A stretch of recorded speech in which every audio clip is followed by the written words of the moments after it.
Welcome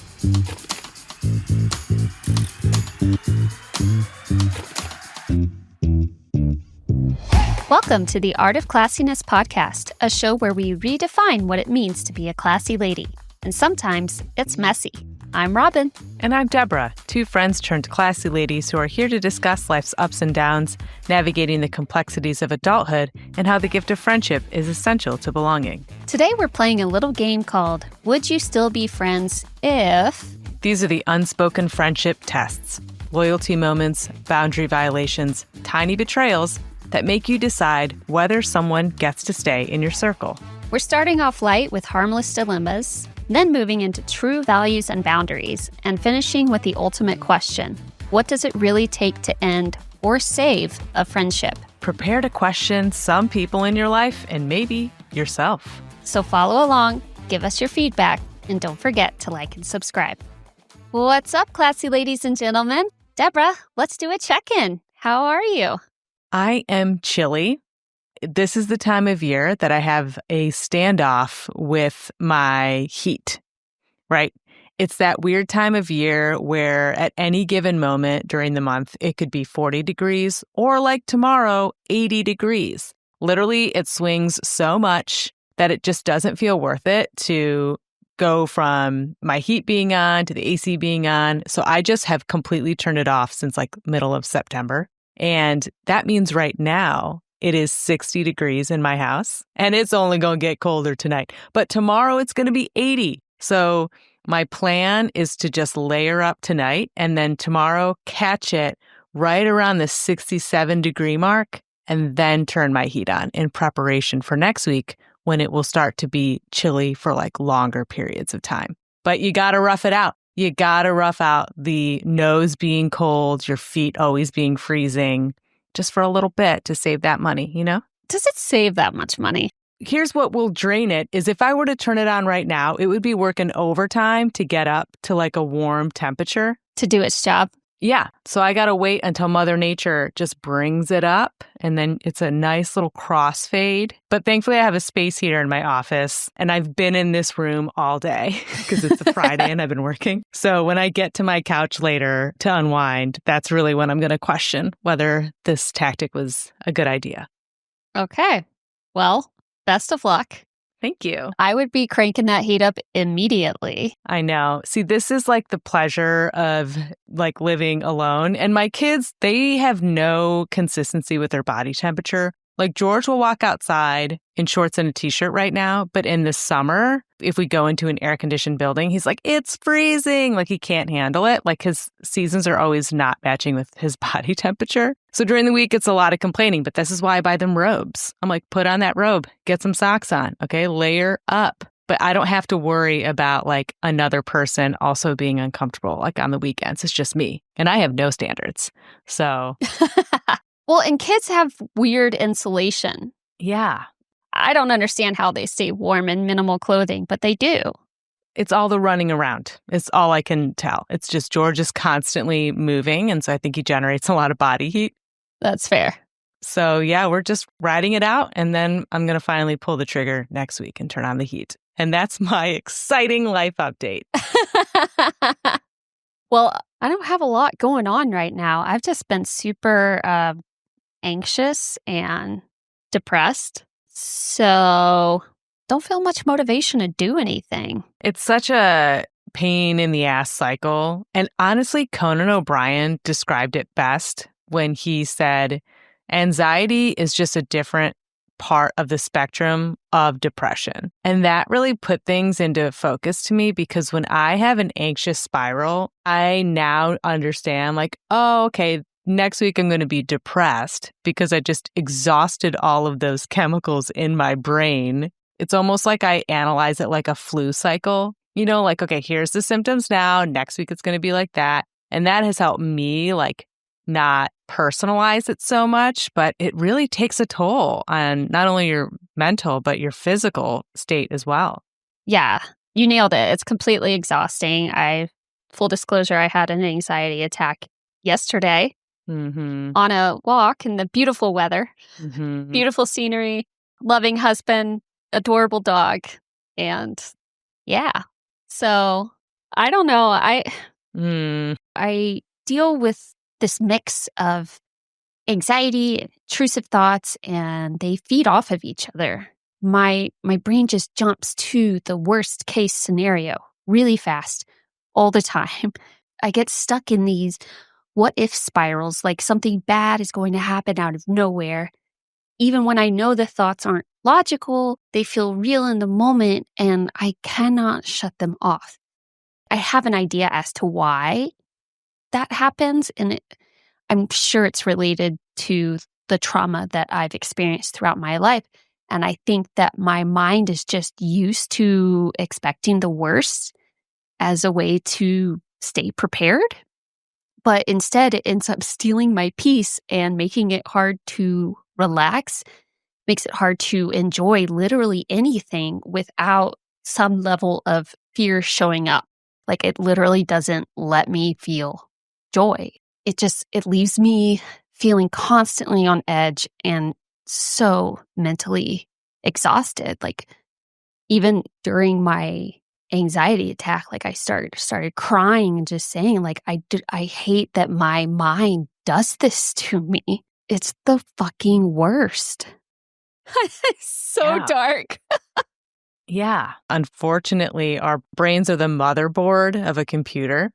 And when it is malfunctioning, it's really hard for the other, parts of the system to work. And first of all, thank you for sharing what you're going through. I know it's not easy, but I'm sure a lot of our anxious girly and boy listeners can totally relate. And yeah, I think sharing is the best thing you can do, because the worst thing about depression is it will get you to a point where it tells you not to tell anybody.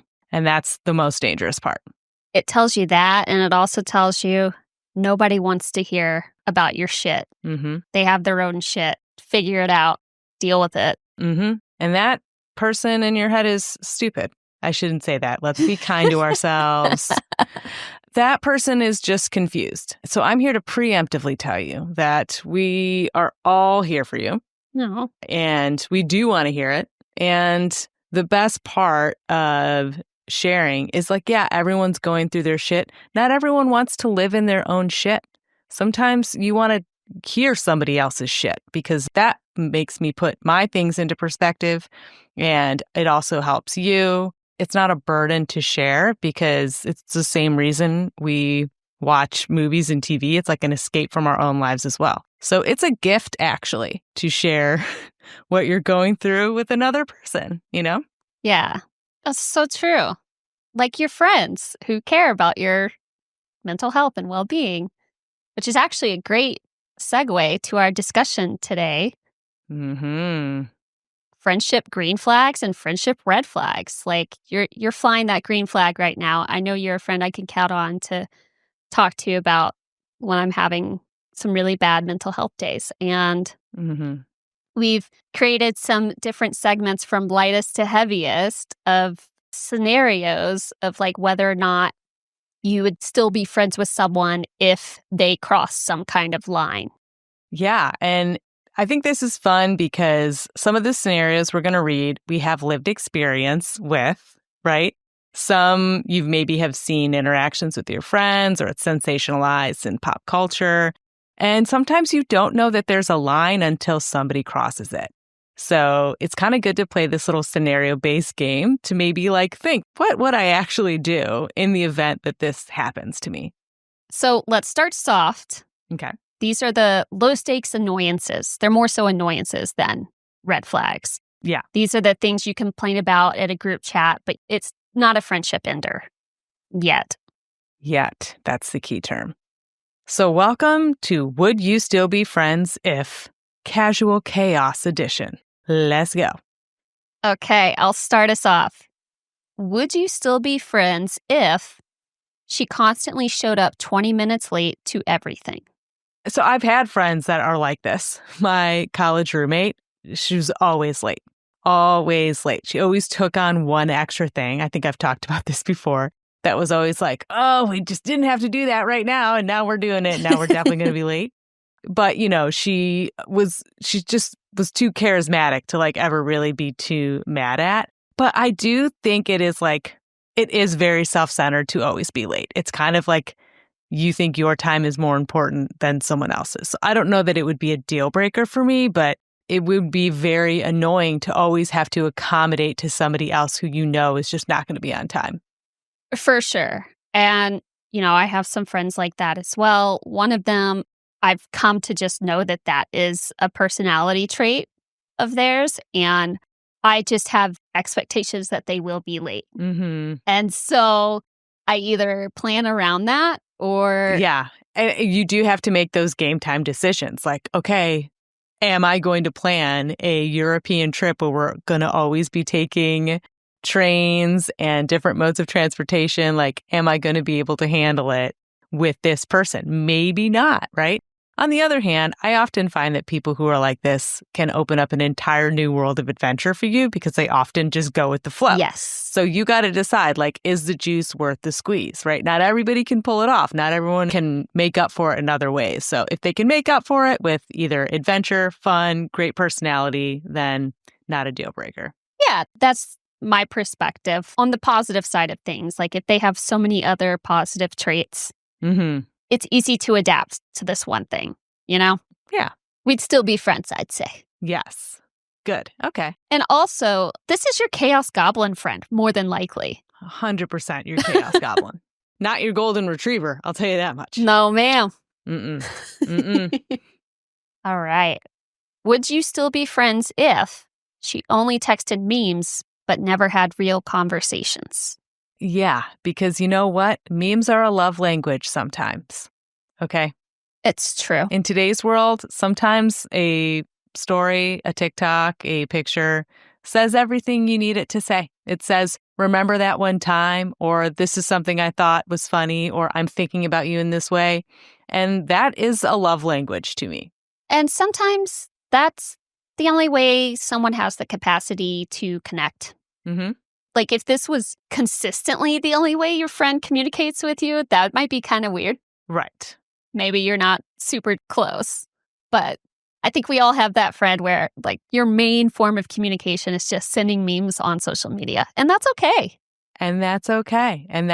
And, maybe they're not the person that you need to go to when you're like, oh my God, can you talk right now? Right? Yeah. Friends can be put into different categories. But also, to me, these are the kinds of friends that if you ran into them out of nowhere, like you would be able to pick it up right where you left off. Like it kind of just maintains, like they're just like current to you in your life. Going back to it being a love language, the day of my divorce, when we went to the courthouse and like signed the papers, not a fun day, not a super fun day, obviously. And one of my work friends who's kind of like this, just mostly sends memes and jokes, sent a screenshot of O.J. Simpson trying the gloves on during his trial.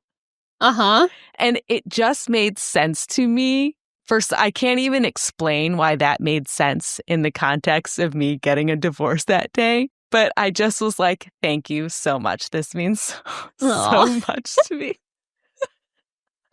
And it made me laugh. It lifted my spirits. And that was enough. That was all I needed. I think this might also fall under the category of like, you have certain friends that fill certain roles. Mm-hmm. Like the Jessa from Girls. Yeah. Like when you just need a weekend where you make bad decisions, that's the friend you call. Exactly. When you need someone to just crack jokes with via memes, this is that pal. Mm-hmm. Text him up. Yeah.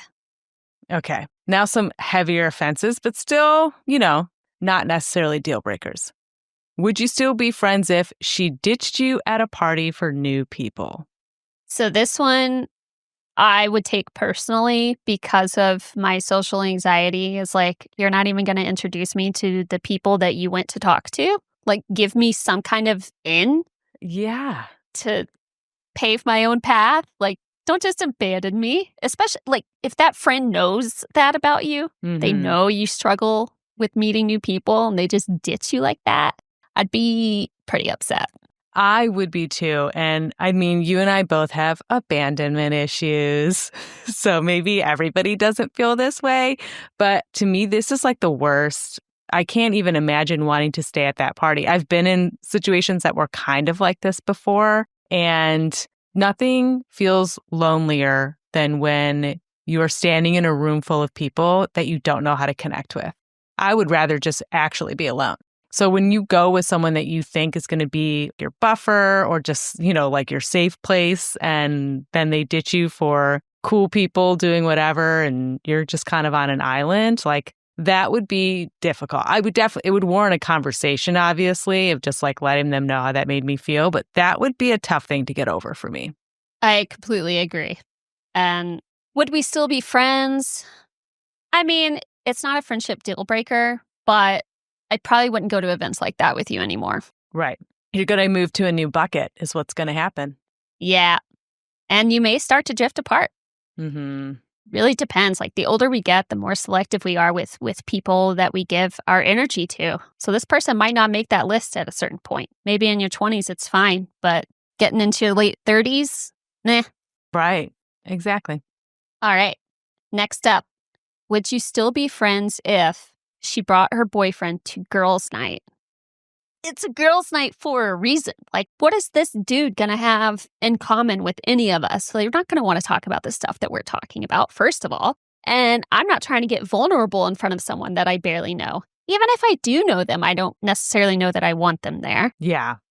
To me, I'm picturing that girl who literally cannot be without her man for like a hot minute. Yeah, like a weird codependent thing. In fact, this is a deep cut reality TV moment. But season 1 of Real Housewives of New York, there was this crazy eccentric couple, Alex and Simon. Simon was kind of creepy. He was like Australian, and Alex was very eccentric. They lived in Brooklyn, and Jill was hosting a girls' dinner. And Alex was like, "Can I bring Simon?" And they were kind of like, "Well, it's mostly like a girls' dinner." And she's like, "Oh, he'll be fine. He loves women." And they were trying to give her the hint that not really. And she brought him, and it was all women. And one of the Ramona was so uncomfortable that she left. And everyone was like, "Can you really not be without your husband?" And she's like, "I just don't do girls' nights. I just don't see the point. Why would I only want to be with women when I'm in love and in a marriage?" And they were like, "Oh, honey, there's a balance." And so to me, I'm thinking of that girl who either is in a controlling kind of situation or truly doesn't know how to function without their other half. And that is a huge turnoff to me for a friend. Yeah, that friend has different priorities. Mm-hmm. And it's not connecting with her girlfriends.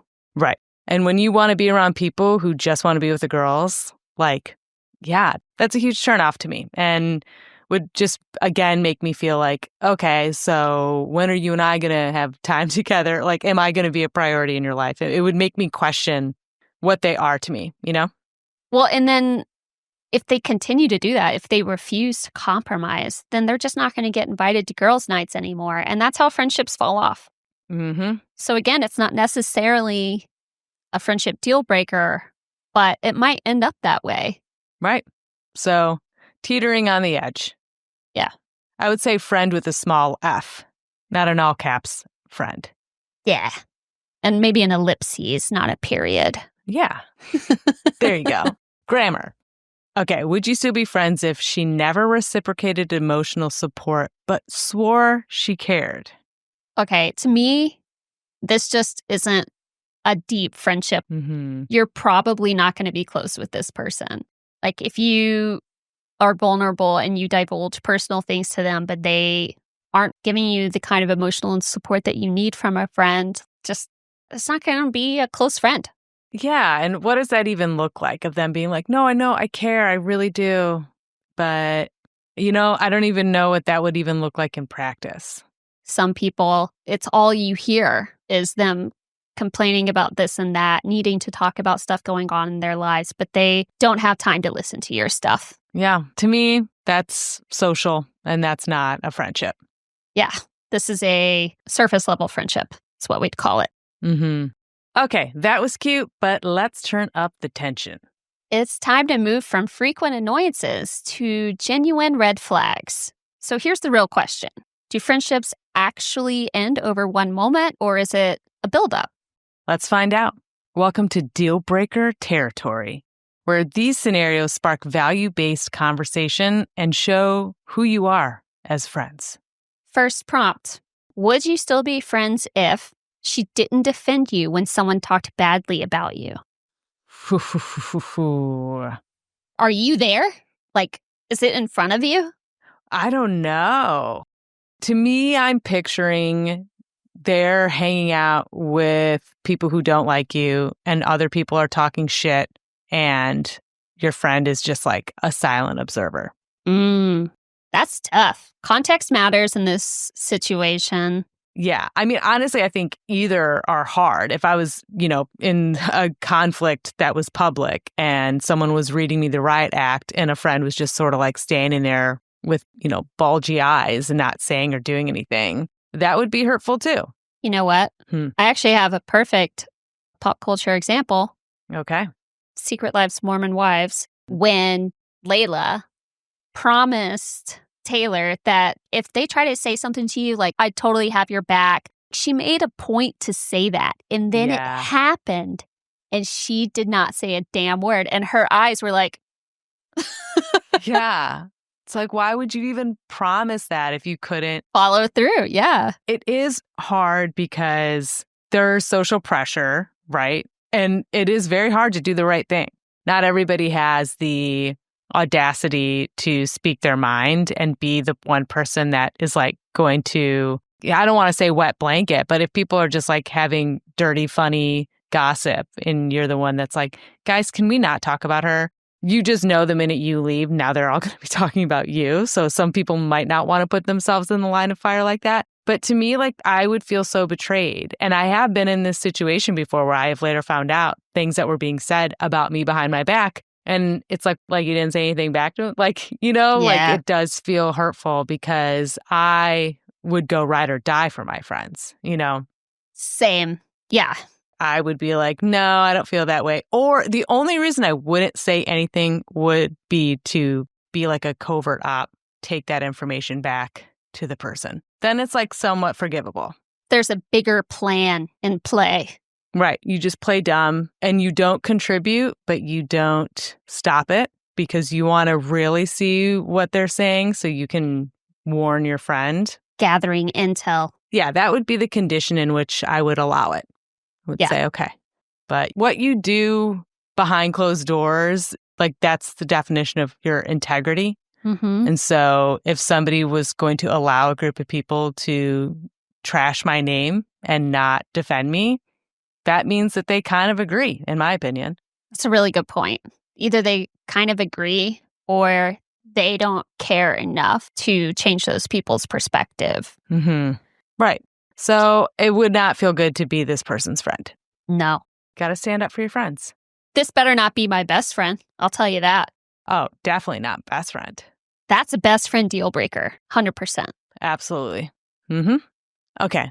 Would you still be friends if she was great in person, but terrible at staying in touch? So I have a friend that comes to mind when I think about this scenario.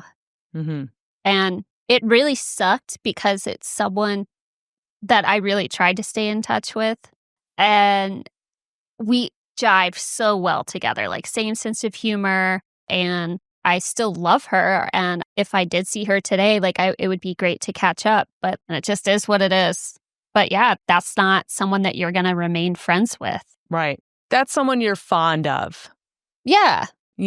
Sometimes that's the slow deterioration of friendship. You go from being together all the time and there for each other no matter what to going long periods of time, not seeing or interacting with each other. And it sucks because they always will have such a big place in your heart and be maybe a source of nostalgia. Mm-hmm. But if they're not participating in even the low stakes ceremonies, like saying happy birthday, checking in on you, if they know that you moved or got a new job or have a new boyfriend, if they're not doing those lowest level reach outs, then they are just someone that you're fond of.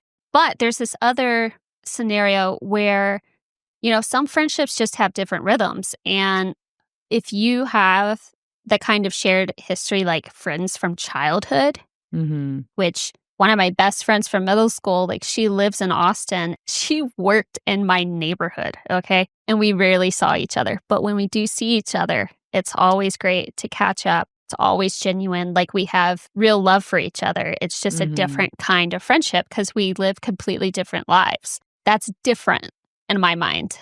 Yeah, I agree. It goes back to that, like you see someone, you could just pick it right back up where it was. Yeah. So there's definitely a spectrum as to where this one falls. But I think you have to keep it on maintenance mode, like I mentioned, you know? Yeah. Maintenance mode. That's a good way to put it. Yeah. Like before we moved, I made a point to have dinner with her. And it was so great. And we were so happy to see each other and catch up. And like it just felt really good to reconnect and just see that that friendship is still alive.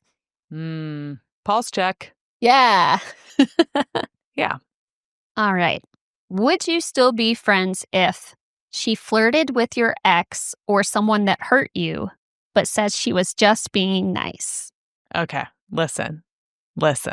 I have lived experience with this. And I know if Lauren is listening to this, she's yelling at the phone, the speaker, whatever, because she will say that I flirted with one of her boyfriends, her actual current boyfriend. But let me just tell you, and I really was just being nice. We went on a group trip to this area in Michigan called Canadian Lakes.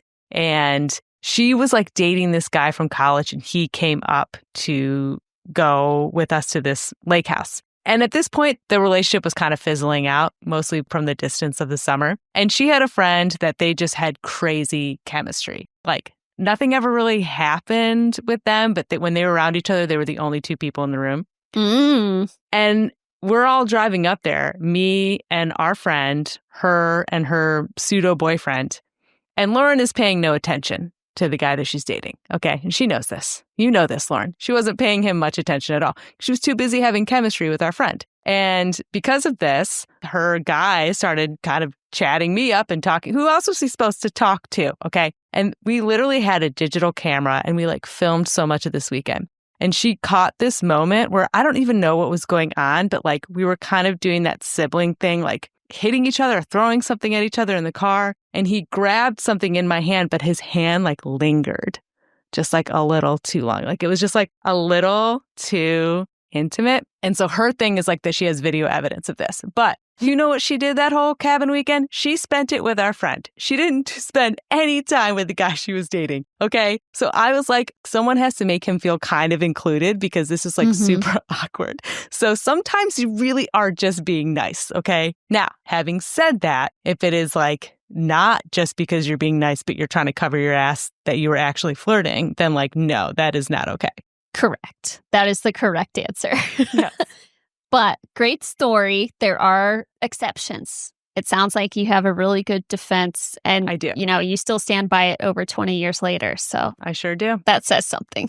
But like, you know, more so like when you see a friend who is friends with someone who deeply hurt you, whether it is an ex relationship or someone you had a falling out with, like that is really painful. That is hard. That one's rough for me. And it reminds me of one of the Am I the Asshole stories we did recently, where this guy, his wife cheated on him and she still hangs out with his friends and they refuse to stop hanging out with her. Right. And so he basically has to go find new friends.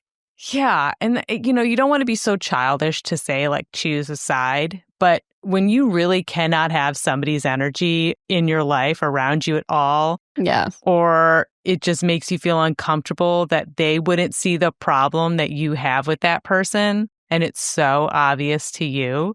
Yeah. You're either feeling crazy for thinking that way, or you are starting to question the judgment of your friend. And so I don't know if I could get over that. Well, and I would just hope that my friends took my side. Yeah. You want to feel chosen.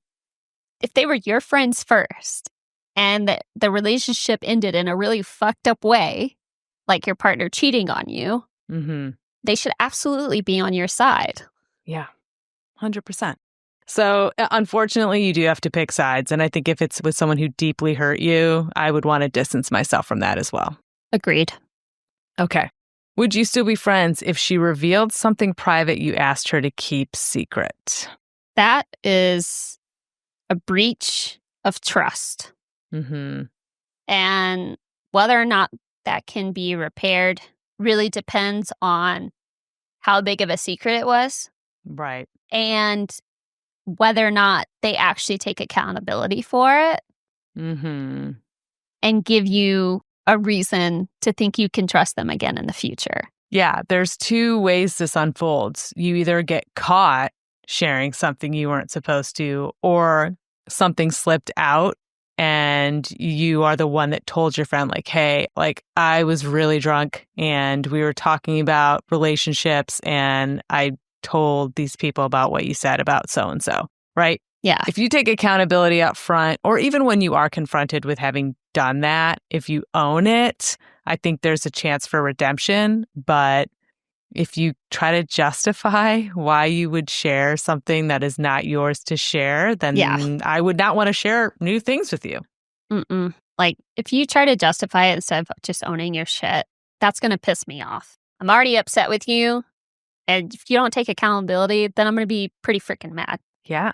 That could be a deal breaker. Yeah. So it can happen where maybe you think you have good intentions by being like, hey, listen, this is why she's being the way she is. Or like, this is why she was late to your party. It's because, she is having an affair.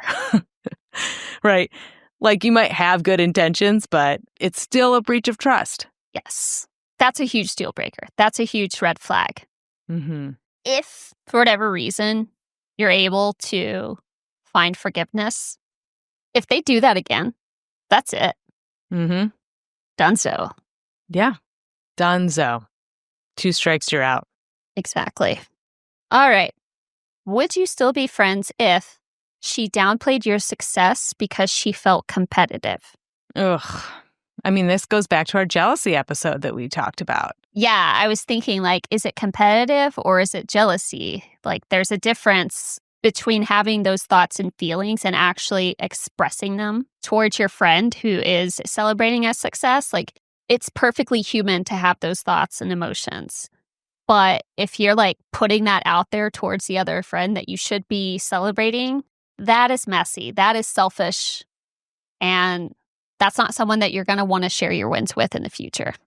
You don't want to be with people who are going to make you feel like you have to be smaller so they can fit in the same space. And, you go where the joy is, you go where the love is. And if someone is doing that to you repeatedly, like, why would you share your wins with them? Exactly. Yeah. So I wouldn't want to be friends with that person. No. Would you still be friends if she mocked your boundaries or called you sensitive? Ooh. So for me, this is red flag city. Mm-hmm. Because I am sensitive. Mm-hmm. And I'm allowed to be so. Yeah. And to mock my boundaries means that you don't respect me or the boundaries that I'm trying to set to maintain a healthy mindset and a healthy relationship with the people around me. I'm not going to want to be friends with people that make fun of me for that. Right. And when you've known someone a really long time, sometimes it's hard to let go of the childish communication styles that you have. It's almost like a sister, you know what I mean? Where you feel like you can call them out on their shit and they can do the same and you're fine. But there is a fine line between being playful and mocking someone in a funny way and mocking someone's boundaries, which are set in order for them to feel like safe in your interactions with them. So this would be a moment where I would be like, you need to grow up. Yes. And if you're new to setting boundaries, especially, and this is a person that has been in your life forever, like those are the hardest people to set boundaries with. Mm-hmm. I saw kind of a metaphor a while back about imagine you have your home with a garden, you grow your own veggies, and everybody comes by and just they empty your garden. They take everything. But then you put up a fence with a gate and you let people in when you want to have some of your veggies. Like that's boundaries. People who get angry about you putting up that fence, get them out of your life. Right. Is that a good metaphor? I don't know. I think it is because it's like very clear of what you are telling someone is okay and what you're allowing them to do and what you're not allowing them to do. And so, yeah, someone who doesn't respect that or tries to mock you. They're used to getting what they want out of you. Mm-hmm. And when they can't anymore, you learn really quickly. Yeah. Go find a new garden. Yep. Go find a new garden to trample on. Okay. We are getting deeper and deeper now because loyalty has levels. Which leads us to the ultimate loyalty test, your ride or die decisions. And this is where we find out who your real friends are. Mm-hmm. Let's dive in. Would you still be friends if she abandoned you during your lowest season, then tried to come back later? What is that one nursery rhyme? Is it Mother Hen? And she wants help making the pie, and nobody wants to help her make the pie. She needs help with the pie crust. Everyone's too busy, And then she makes the pie. She got it all done. She puts it on the windowsill. And now all of a sudden, everybody wants some pie. And sometimes people really only want to be around when you can offer like the fruits of your success, whether that is just like the good spirits that you're now in, all the way up to being able to spend money or having people over.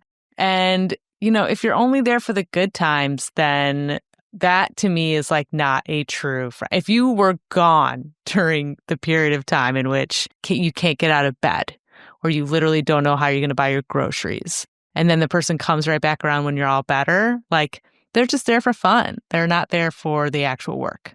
I mean, you nailed it.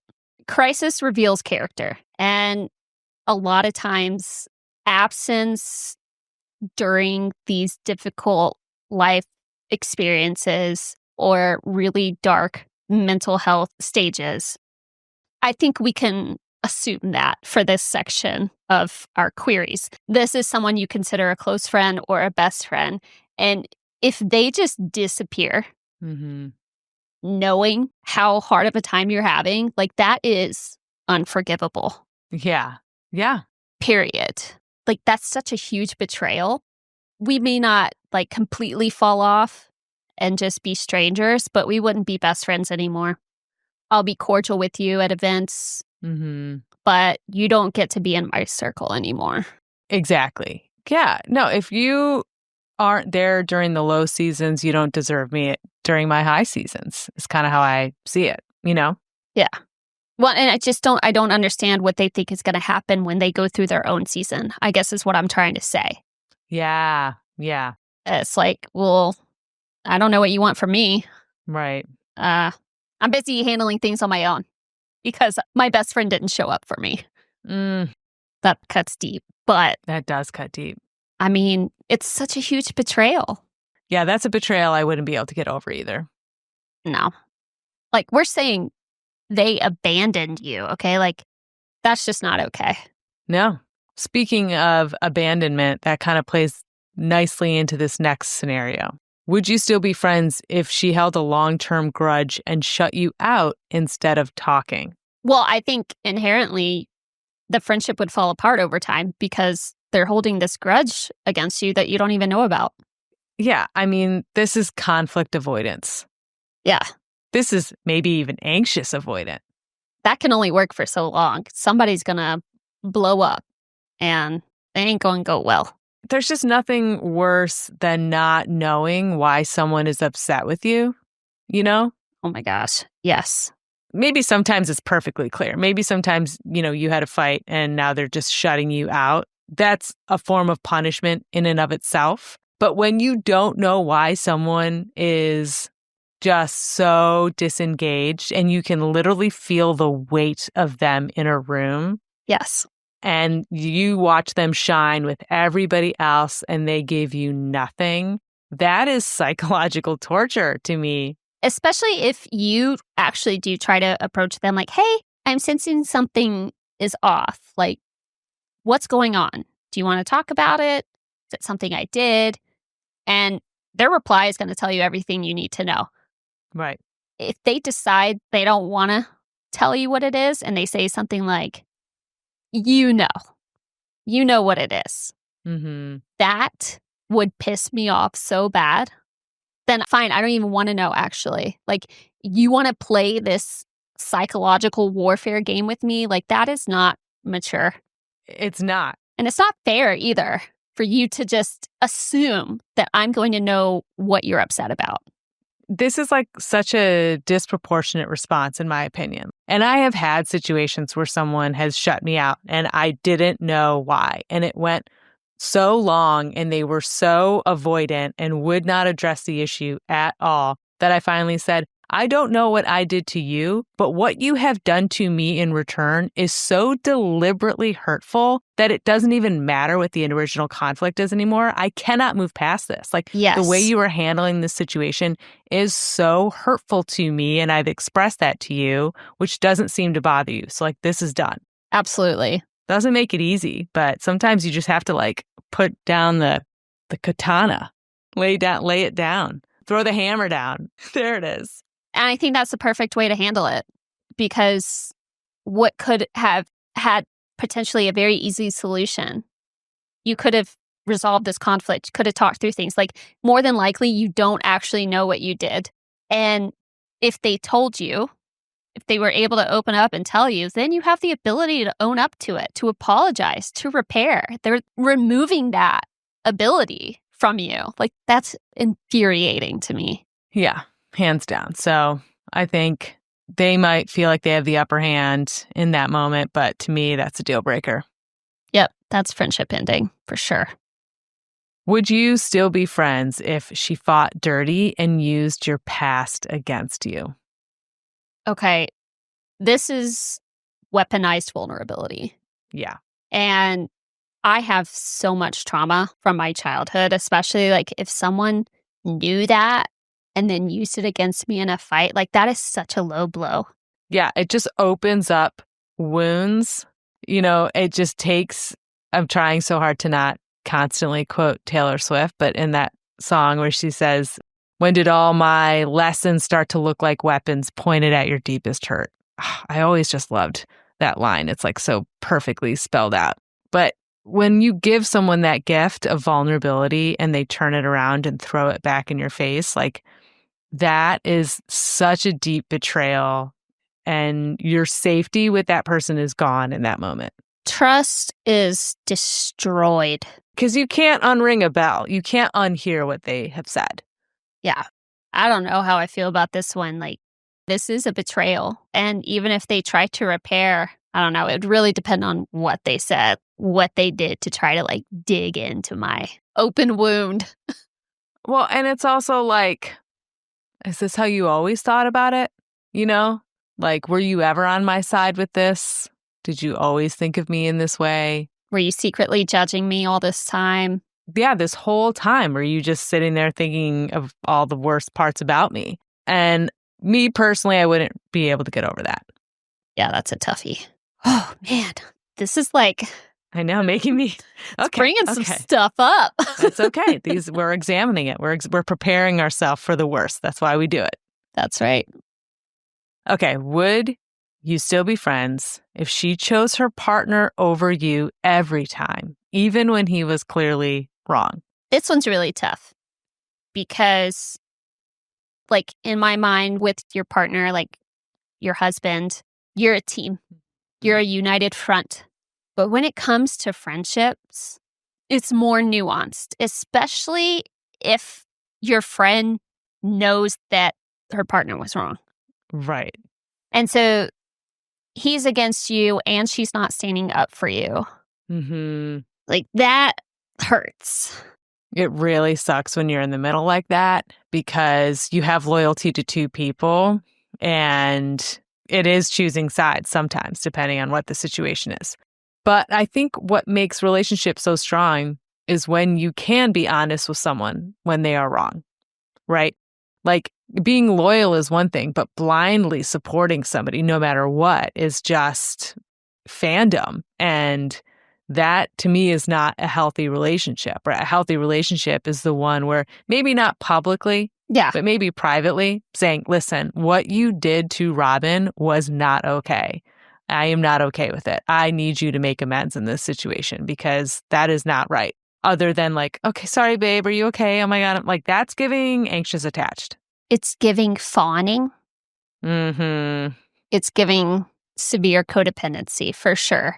Yeah. And it's hard because sometimes that's your response. That's my stress response. And so that's challenging. But I've also never stood up for a man over my girlfriends before. If you cross my friends or if you do something inappropriate, like, I'm going to let you know. Well, and in this scenario, it says she chooses her partner over you every time. That's a bigger issue. Every time. There's no way he's right every time. Where's your identity? Where's your backbone? Where's your voice in this? You know? Yes. Precisely. All right, this is our last one. Would you still be friends if she lied to protect herself and let you take the hit? No. That's a no for me, dog. What do you mean? You're basically saying she's throwing me under the bus to just save her ass? No. That is so fucked up. Like, that's just not a friend, period. Yeah. Like, no. Oh, I thought we were friends. I was wrong. We're definitely not friends. Don't ever speak to me again. Get fucked. Absolutely. Like, that's just, that person who's making that decision is in total flight mode, in my opinion. Like, that is a decision that you make when you are spiraling, right? So I understand that. I would hope that that person wouldn't be in their right frame of mind if they were like, Robin was the one who did it, right? I would be like, what kind of stress response is that? But at the same time, like, there's just no character in that. There's no integrity in that. And it's so disloyal. Right. Like, that's what this whole segment is about, like loyalty, ride or die. A ride or die friend would never pull that shit. Would never. No. They would jump on the grenade. Yeah. I mean, I think if you're being blamed for something, that ride or die friend is going to jump right in and be like, I was there too. I helped her. Right. Like, that's the kind of energy I'm looking for. It's like that anecdote where, like, a good friend bails you out of jail, a best friend is sitting in the cell with you. Yes. Mm-hmm. Yes. And this friend is the one ratting to the police that you did it. Right. When she was the one who did it. Right. All right. So there you have it. Like, what a list of scenarios. Yeah. There's so many nuances in friendship. I think we gave some really great situations for people to think about. And we would love it if you wrote in some of your own personal anecdotes. You can email us anytime at artofclassiness@gmail.com. Yeah, send it in. Have you stopped being friends with someone because of one of the scenarios that we just read? Do you have a totally different take on a friendship that you would save instead of discard? Let us know. Moving on to our next segment, Class Act of the Week. This is where we like to highlight a person, an event, or even parasocial relationships on social media. Any act of kindness that we have seen out in the wild, this is our time to highlight that. And this week, it's Deborah's turn. My class act of the week goes to a brand, a thing. Oh, okay. And this is not sponsored, but I got to give a huge shout out to Recess, which is a drink company. Okay. And if you are new here, you should know that I quit drinking alcohol over 3 years ago. And I was someone who drank wine every night to unwind, right? I gotta take the edge off. I gotta unwind. And I would do that. And then I would have 2 glasses. And very quickly, a serving size was a bottle of wine for me. And then I would wake up the next day so anxious and head spinning and swearing I wasn't going to do it again that night. I was just in a shame and anxiety spiral, which is why I decided to quit. But you get a built-in habit of, what do I reach for when I am anxious at the end of the day? Right. How do I unwind at the end of the day? And I recently took a new job, and the interview process was very long and stressful for that job. And it really, really, really put me into an anxious state where literally there were afternoons where, like, I could not focus on a single task because I just did not know. This was like a very life-altering decision that they didn't even know that they were making on me. Right. And I gotta tell you, drinking one of those magnesium cocktails that Recess has, and they have different kinds. They have mocktails that actually like taste like, cocktails. And then they have more so like flavored soda water. It's like a mood stabilizer kind of. Yeah, it truly is a mood stabilizer because I popped one of those bad boys at night during this whole ordeal. And I was like, la, la, la, la, la, la, la, la, la, la. Like it truly elevated my mood in such a tangible way. Like Robin, I remember texting you and being like, this little guy is really getting the job done. And, for me, I'm far enough away from drinking that I really don't have any triggers. I don't have like the urge to go back to it in any way, shape, or form. But it's nice that is there if I do get so close to the edge where I'm like, I really just want to go to the liquor store and like buy a bottle of tequila. Like it's nice to know that a brand like Recess exists that can truly give me that feeling of having a glass of wine at the end of the day without any of the guilt or shame. Yeah. So love this sober awareness and sober curiosity that's happening in the beverage industry right now. And I truly just wanted to give a huge shout out to Recess. Thank you for taking the edge off. Very nice. There you go. Cheers. Cheers. Okay, it's our last and favorite segment, Class or Crass. This is where we paint a scenario and discuss whether or not it is classy or crassy. Are you ready for today's scenario, Deborah? Lay it on me. You've had a baby name picked out forever and mentioned it to your best friend more than once. Then, one day, she announces her pregnancy, and the name she's chosen is the exact one you told her you loved. Is it classy to confront your friend about it, or crass because technically no one owns a name?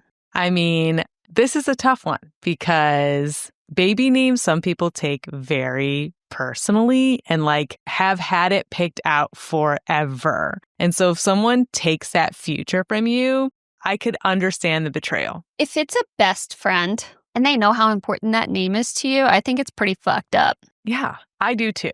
The only classy way to handle this kind of situation, if your friend really wants to use that name and they have their own reasons for wanting to use it, then they need to talk to you about it first. Yeah, for them to just spring it on you just feels like they kind of knew they were taking it, but like now it's too late. Baby's here. What are you going to do? Or like that's a real baby. Now, does it make it worse if you name a dog someone's baby name, or is it worse to name a baby someone's baby name? Definitely baby to baby, for sure. Baby to baby. Baby's going to be longer. Yeah, that. But also, if, you're close friends, they're best friends in this scenario, like your kids are going to be hanging out together all the time. Mm-hmm. That's going to be so confusing if you actually like, you know what? That's fine. That's fine that you use my name. I'm still keeping it. I'm still naming my kid that. So fuck you. Yeah. Like, I don't know. I wouldn't do that. I wouldn't want to do that. But I would also be so furious at my friend if they knew like that name was important to me, that was my top contender, and that the only reason they thought of it is because I put it in their head. Mm-hmm. Yeah. That's bad friend. That's bad friend, man. I understand if you have a name that you've picked out and you've wanted forever and you found out somebody else was naming their baby that, not even just someone else, a friend of yours. I can understand why you would be upset. But the question is it classy to confront them because it is your name, or is it crass because nobody owns a name? I think it's classy to confront your friend about it because there is the off chance that they have not considered your feelings in this or how important that name actually is to you. Yeah. So it is your responsibility to bring it up and try to handle it cordially. Right. And it's not necessarily like you better change that name as much as it is like, hey, if you name your baby that, like that kind of hurts my feelings because like I have dreamed about naming my baby that forever. So yeah, I mean, sometimes you just got to let a friend know how you feel. I think the ultimate flex, name your kid that anyway. Boom. That's what I was saying. Now that's there's two of us. Yeah. So yeah, I agree. I think it's classy to confront in that situation. It's your last chance to say something. You are going to be more regretful if you just let it stew than you would be if you, confronted them. Yeah. And it is true that technically no one owns a name, but they should be taking your feelings into consideration. Yeah. Especially if you're the one that put that name in their head, like Yeah, I would hope that my friend never did that to me. I'm just thinking of people like Melissa whose kids have such unique names. Mm-hmm. Like there's no mistaking. Like you took that. No. You took that name from me. No, exactly. Exactly. So don't be a shitty friend. Don't be a shitty friend. Make up your own name. Maybe your friend who said it's their favorite name, maybe they don't feel that way anymore. And you can come and talk to them and be like, hey, I was thinking of using this name. Is that okay? Do you have a problem with it? Just address it. Yeah. From either direction, like talk about it. Mm-hmm. And come to an amicable conclusion so that you can remain friends and everybody loves their baby's names. Yeah. And you know what? If they decide to keep it, that's their decision. And that's okay too. Because let me tell you, you might think you know what you want to name your kid. And then you see that kid and you're like, you're not a Henry. Like my ex and I were so dead set on Henry. And then we met our son and we're like, that's not Henry. And so Max it was. Aww. So you never know what happens when you actually like have a baby. Yeah. And he's totally a Max. He's such a Max. I mean, such a Max. So there you go. There you go. Woo! Turns out friendship isn't always soft and supportive. Sometimes it's scenarios, decisions, and loyalty tests that tell you who's really in your corner. At the end of the day, no friendship is perfect, but how you handle conflict, communicate, and rebuild, that's where the real class comes in. We want to hear from you. Would you still be friends if these situations happen to you? And what are your friendship deal breakers? Send us your stories at artofclassiness@gmail.com or DM us on Instagram and TikTok at artofclassiness. Thanks for listening. And remember, classy is a state of mind. So mind your classiness. Bye.